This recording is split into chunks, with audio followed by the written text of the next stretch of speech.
The air was electric with anticipation as guests filed into the elegantly decorated venue. Rows of white chairs adorned with delicate flower arrangements lined the outdoor space, facing an arch draped in cascading greenery and soft pink roses.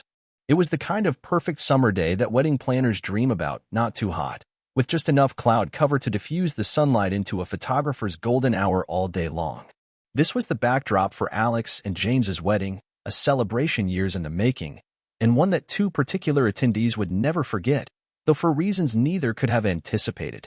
Ethan stood near the bar, nervously adjusting his bow tie for what must have been the 20th time that hour. As Alex's best friend since college and his best man, he carried not only the rings in his pocket but also the weight of delivering a speech that would properly honor their 15-year friendship. Tall with dark hair that never quite stayed in place, Ethan had always been the life of the party, the one with quick jokes and an even quicker smile. But public speaking? That was an entirely different animal, especially when the words needed to capture something as important as his best friend's wedding day. "You're going to wear a hole in that tie if you keep fidgeting with it," came a soft voice from behind him. Ethan turned to find Liam, James's younger brother, watching him with an amused expression. Where Ethan was all nervous energy and animated gestures, Liam moved through the world with a quiet confidence that Ethan had always found both intriguing and slightly intimidating. Shorter than Ethan by a few inches, with the same warm brown eyes as his brother but a more reserved demeanor, Liam had always been somewhat of an enigma to Ethan. They'd interacted at family gatherings and pre-wedding events, of course, but never really connected beyond polite conversation. "Is it that obvious that I'm freaking out?" Ethan asked, dropping his hands to his sides with a sheepish grin. "Only to someone who's been watching you," Liam replied, then quickly added, "I mean, it's hard not to notice when you've adjusted that tie at least 15 times in the last 10 minutes. He stepped closer, his own tie perfectly knotted, suit impeccably fitted. "Speech nerves." Ethan nodded, grateful for the understanding. "I've known Alex forever. You'd think I could easily stand up and talk about what a great guy he is, but every time I think about all those eyes on me." He trailed off, making a vague gesture that somehow conveyed impending doom. "I get it," Liam said, surprising Ethan.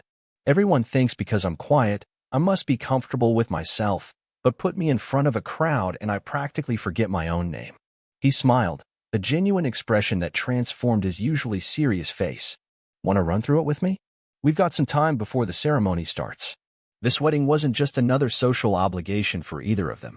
For Ethan, it represented a milestone in his friendship with Alex. They'd been through everything together, from disastrous double dates in college to career changes and cross-country moves.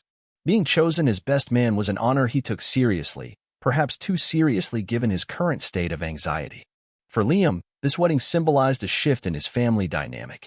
His older brother had always been his protector and guide, and now James was starting a new chapter with Alex, creating a family of his own. The significance wasn't lost on either of them as they found themselves slipping away from the growing crowd of guests to a small garden cottage on the venue grounds. A quiet haven away from the pre-wedding chaos where Ethan could practice his speech without an audience of strangers. "I've been working on this speech for months," Ethan admitted as they settled into the cottage. Sunlight streamed through windows framed by climbing ivy, casting dappled shadows across the wooden floor. "I've written and rewritten it so many times I'm not sure what version I'm even giving anymore." Liam leaned against a small table, arms crossed, but posture relaxed. "That's because it matters to you. Alex knows that, regardless of what you say up there." Ethan pulled a folded paper from his inside jacket pocket, the creases worn from repeated handling. "I just want to get it right, you know? Alex and James deserve that." In the weeks leading up to the wedding, Ethan had consulted with practically everyone he knew about his speech. His roommate had suggested more jokes, his sister had advised more sentimentality, and his coworkers had offered contradicting opinions about appropriate wedding speech length. None of it had helped calm his nerves. If anything, the conflicting advice had only intensified his anxiety. The fear of public speaking wasn't new to Ethan. In college, he'd changed his major partly to avoid a required public speaking course. He could charm anyone in a one-on-one conversation, but put him in front of a group, and his usual confidence evaporated. It wasn't just about forgetting his words, though that was certainly a concern. It was about being vulnerable, about sharing genuine emotions in front of people who might judge him for it. "You know," Liam said thoughtfully, "James told me that when he first met Alex, he was so nervous he spilled an entire glass of wine on himself within the first 5 minutes." Ethan laughed, some of the tension leaving his shoulders. "Alex never told me that." He just said they hit it off immediately. Well, apparently nothing says, I'm interested, like frantically dabbing club soda on your crotch while trying to maintain an intelligent conversation, Liam replied, his eyes crinkling with amusement. That's definitely going in the speech now, Ethan said, already mentally revising his introduction. Liam straightened up, gesturing to the open space before them. All right, let's hear what you've got. Pretend I'm the wedding crowd, a very small, very supportive wedding crowd. Ethan took a deep breath, unfolded his notes, and began to speak. His initial delivery was stiff, his eyes rarely leaving the paper in his hands. He stumbled over anecdotes he'd known for years and rushed through emotional moments that deserved more weight. When he finished, he looked up to find Liam watching him with a thoughtful expression. How bad was it? Ethan asked, already knowing the answer. Not bad, Liam said diplomatically. But not you either. You're telling Alex's story, but I'm not hearing Ethan in there. What do you mean? I mean, Liam said, pushing off from the table and walking closer, that when you talk about Alex normally, your whole face lights up. You gesture with your hands, you laugh at memories before you even share them. None of that is happening when you read that speech. Ethan looked down at the paper in his hands, suddenly seeing it as the barrier it had become. So what do I do? Put the notes away, Liam suggested. Just talk to me about Alex. About what he means to you, about why you're happy he found James. Reluctantly, Ethan folded the paper and slipped it back into his pocket. He closed his eyes for a moment, gathering his thoughts, then began to speak. This time, the words flowed more naturally. He told Liam about the time Alex had driven 4 hours in the middle of the night when Ethan's father had been hospitalized, about how Alex had been the first person Ethan had come out to, about the terrible cooking experiments they'd inflicted on each other as roommates. As he spoke, Ethan found himself moving around the small cottage, his hands punctuating stories, his face animated with genuine emotion. When he mentioned how he'd known James was different from Alex's previous boyfriends, he actually remembered my birthday. For one thing, Liam laughed, a warm sound that encouraged Ethan to continue. That's it, Liam said when Ethan finally paused. That's the speech you should give. Not word for word, obviously, but that energy, that honesty. Ethan felt a flush of pride, followed quickly by uncertainty. But what if I forget something important? What if I ramble too long? Then you'll adjust in the moment, Liam said with a shrug. The best speeches feel like conversations, not performances. They spent the next hour working through Ethan's speech, not by memorizing lines, but by identifying the key stories and feelings he wanted to convey. Liam proved to be an excellent coach, offering suggestions without being overbearing, laughing genuinely at Ethan's humorous anecdotes, and nodding appreciatively during the more heartfelt moments. As they worked, Ethan found himself noticing things about Liam he hadn't before, the way his eyes crinkled slightly at the corners when he smiled, how he listened with his entire body turned toward Ethan, the thoughtful way he chose his words. There was a depth to him that Ethan had missed in their previous interactions, perhaps because Liam's quieter nature had been overshadowed by louder personalities in group settings. You know, Ethan said during a break, I always thought you didn't like me much. Liam looked genuinely surprised. Why would you think that? You're always so quiet when we're all together. I figured maybe you found me annoying or something.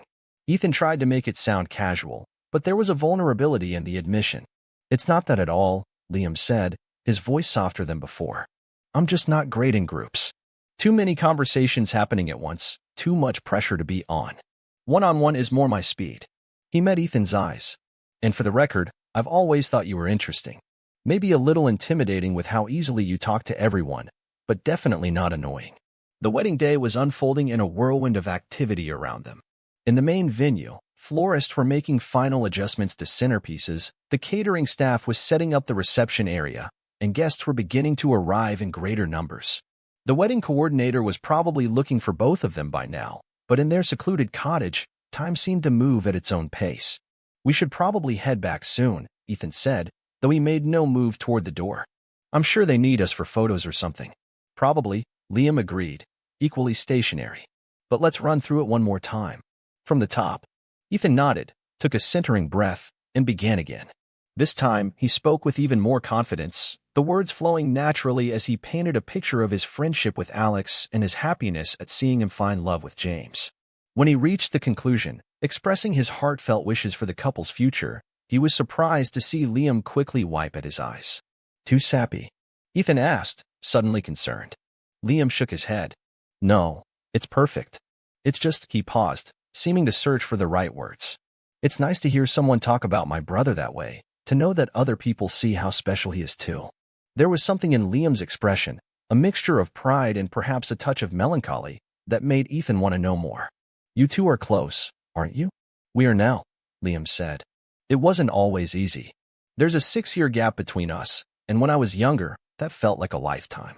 By the time I was figuring myself out, he was already off at college. He smiled slightly. But he's the reason I had the courage to come out to our parents. Watching him live his truth, even when it was hard, showed me it was possible. Ethan hadn't known this side of their story. That should be in a speech too, he said. Not mine, obviously, but it's beautiful. Maybe I'll work up the courage to say something at the reception, Liam replied, though his tone suggested he thought it unlikely. You absolutely should, Ethan encouraged. From what you just said, I think it would mean the world to James. Liam looked doubtful. Public speaking isn't exactly my forte. Well, you've been an amazing help with my speech. Let me return the favor. Ethan gestured to the space between them. Pretend I'm the wedding crowd, a very small, very supportive wedding crowd. He echoed Liam's earlier words with a grin. Liam laughed, but shook his head. I don't even know what I'd say. Just start with what you told me about James being your inspiration. The rest will come. After some gentle prodding, Liam began to speak, hesitantly at first, then with growing confidence as Ethan nodded encouragingly. He spoke about growing up in James's shadow, about the moment he realized his brother wasn't just an annoying authority figure, but a guide and ally. About the phone call when James had told him about meeting Alex and how Liam had known immediately that this relationship was different. And now, Liam said, his voice steady despite the emotion behind his words, seeing him with Alex, I'm not just happy for him because he found love. I'm grateful because Alex makes him more himself, if that makes sense. The best relationships don't change who we are. They help us become more authentically ourselves. As he finished speaking, the small cottage seemed even quieter than before. Ethan found himself momentarily speechless, moved by both Liam's words and the passion with which he delivered them. Liam, he finally said, that was incredible. Seriously. If you don't share at least some of that today, it would be a crime. Liam ducked his head, clearly pleased but embarrassed by the praise. Maybe. We'll see. No, not we'll see, Ethan insisted, stepping closer. You have to. That was beautiful, and James deserves to hear it. Their eyes met, and something shifted in the atmosphere between them. The air in the cottage suddenly felt charged, as if the emotional honesty of their speech practice had created a new kind of intimacy neither had anticipated.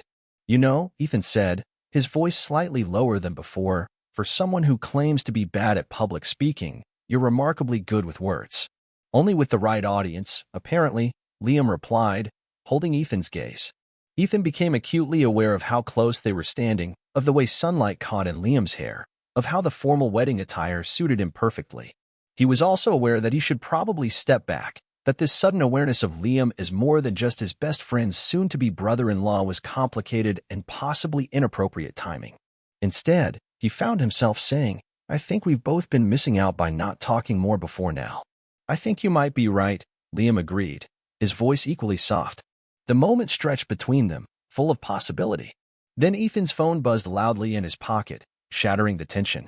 He pulled it out to find a text from the wedding coordinator. Where are you? Family photos in 10 minutes. Duty calls, Ethan said, showing Liam the message. We should head back. Liam nodded, and they gathered their things, the moment not forgotten but necessarily set aside as they returned to their wedding responsibilities. The ceremony itself was everything a wedding should be, heartfelt vows exchanged under blue skies, tears quickly wiped away, laughter at all the right moments. Ethan performed his best man duties flawlessly, presenting the rings when called upon, standing proudly beside Alex as he and James were pronounced husbands. Throughout it all, he was acutely aware of Liam standing opposite him in the wedding party, their eyes occasionally meeting across the flower-adorned altar. After the ceremony, as guests moved to the cocktail hour and the wedding party was corralled for more photos, Ethan found himself once again gravitating toward Liam during breaks in the action. So far, so good, he said, accepting a glass of champagne from a passing server and handing one to Liam as well. One major duty down, one terrifying speech to go. You're going to be great, Liam assured him. Just remember what we practiced. About that, Ethan said, lowering his voice as they moved slightly away from the group. I seem to have left my notes in the cottage. I don't suppose you'd want to help me look for them before the reception starts. Liam raised an eyebrow, clearly seeing through the flimsy excuse. Didn't we decide you were better without notes? We did, Ethan admitted with a small smile. But I still think I left something important in that cottage that I'd like to retrieve. Understanding dawned in Liam's eyes, a mix of surprise and interest. Well, as a member of the wedding party, I should definitely help you find whatever you're missing. For the good of the wedding, of course. For the good of the wedding, Ethan agreed solemnly, though his eyes betrayed his amusement. They made their excuses to the coordinator. Just need to grab something from the cottage, back in 5. And slipped away from the main celebration. The path back to the cottage seemed shorter this time, or perhaps it was just that they walked more quickly, a shared anticipation guiding their steps. Once inside, with the door closed behind them, they stood facing each other in the now familiar space. The late afternoon sun cast everything in a golden glow, the same light that had photographers calling it magic hour. So, Liam said, a slight smile playing at his lips. What exactly did you leave here? Ethan took a step closer. My confidence, maybe? I was thinking I could use one more practice run before the big speech. Is that so? Liam's voice was teasing now. And what would that entail, exactly? Well, Ethan said, closing the distance between them, I was thinking it might help to have a more interactive audience this time. Their eyes met, and the playful banter gave way to something more honest. Ethan, Liam said quietly, is this just wedding day emotions, or? I don't think so, Ethan replied, equally serious now. I think maybe we've been circling each other for longer than either of us realized. At least, I know I've always found you intriguing, even if I didn't fully understand why until today. Liam's expression softened. I've always noticed you too. It's hard not to. You're like this bright energy that fills any room you're in. And you're the quiet depth that makes me want to pay closer attention, Ethan countered, reaching out to tentatively touch Liam's hand. Liam intertwined their fingers, a simple gesture that somehow felt monumental. So what happens now? Well, Ethan said, his free hand moving to rest lightly on Liam's waist. I think this is the part where I'm supposed to be practicing my speech, but instead. He leaned in slowly, giving Liam every opportunity to pull away. Instead, Liam met him halfway, their lips coming together in a kiss that started gentle but quickly deepened as months, perhaps years, of unacknowledged attraction finally found expression. When they eventually broke apart, both slightly breathless, Ethan couldn't help but laugh softly. Definitely not what I had planned for today. Are you complaining? Liam asked, his arms now wrapped comfortably around Ethan's neck. Not even a little bit, Ethan assured him, leaning in for another kiss, this one slower, more exploratory. They lost themselves in the moment, the outside world temporarily forgotten as they discovered this new dimension to their relationship. It was Liam who finally pulled back, though he kept his arms around Ethan. As much as I'd like to continue this, we probably have about 2 minutes before someone comes looking for us. Ethan sighed, knowing he was right. Terrible timing on our part, falling for each other in the middle of someone else's wedding day.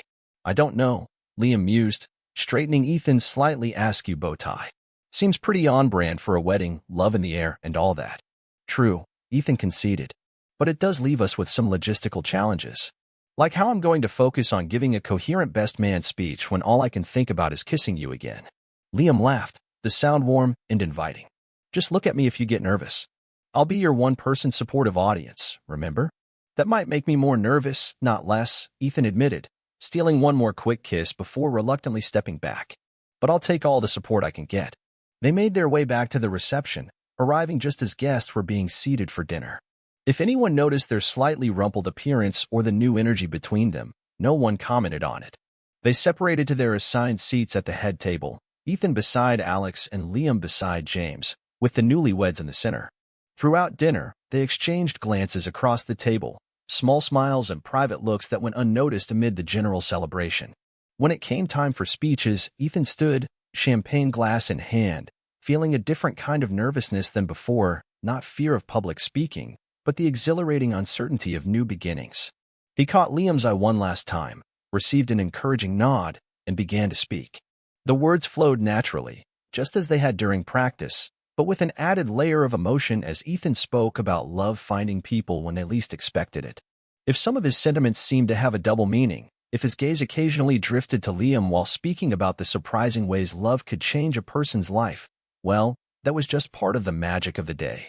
When he concluded his speech to enthusiastic applause, Ethan felt a weight lift from his shoulders. He'd done justice to his friendship with Alex, honored the love between the newlyweds, and perhaps, in some small way, acknowledged the unexpected connection he'd found for himself. As he took his seat, Alex leaned over to whisper, "That was perfect, thank you," while James reached across to shake his hand appreciatively. But it was Liam's quiet, "beautifully done," from across the table that meant the most. To Ethan's surprise and delight, after the planned speeches concluded, Liam stood and asked for the microphone. "I hadn't planned to speak today," he began, his voice steady despite the nerves Ethan could see in his posture, "but someone recently convinced me that some things are worth saying out loud, even if they're difficult." He proceeded to deliver a shortened version of what he'd practiced with Ethan, speaking from the heart about his relationship with James and what it had meant to have him as a brother and role model. By the time he finished, there wasn't a dry eye at the head table, including James, who immediately stood to embrace his younger brother in a fierce hug. The rest of the reception passed in a blur of dancing, cake cutting, and celebration. Ethan and Liam found moments to connect throughout the evening, a shared dance when the floor was crowded enough that no one paid them particular attention, quiet conversations in corners of the venue, fingers brushing as they both reached for the same hors d'oeuvre. As the night wound down and guests began to depart, they found themselves once again seeking a moment alone, this time on a small terrace overlooking the venue's gardens, illuminated by strings of fairy lights. "So," Ethan said, leaning against the stone balustrade, "what happens tomorrow? When the wedding is over and we go back to our regular lives?" Liam considered the question, his expression thoughtful in the soft lighting. "I don't know exactly, but I'd like to find out, if you would." "I would," Ethan said without hesitation. "Very much so. It might be complicated," Liam warned. "We live in different cities, we have separate lives, and we're now technically family through James and Alex." "All true," Ethan acknowledged. "But I think some things are worth the complication." He reached for Liam's hand, intertwining their fingers as they had earlier. "Besides, I'm pretty good at speeches now, thanks to you. If I need to make a case for why this makes sense, I think I'm up to the task." Liam laughed, the sound mixing with the distant music from the reception. "I don't think you'll need to convince me. I'm already pretty sold on the idea."